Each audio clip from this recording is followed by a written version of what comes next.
बुद्धिभेदं जनयेद् अज्ञानां कर्मसङ्गिनां जोषयेत् सर्वकर्माणि ವಿದ್ವಾನ್ ಯುಕ್ತಃ ಸಮಾಚರನ್.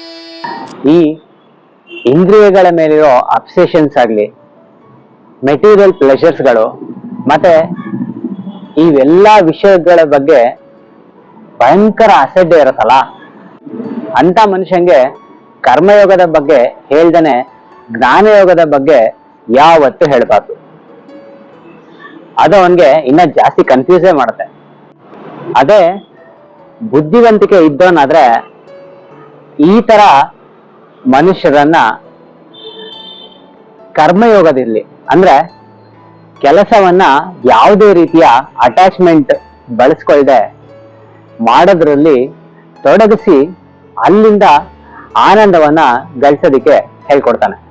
ಅದೇ ಕರೆಕ್ಟ್ ಆಗಿರೋ ಮಾರ್ಗ.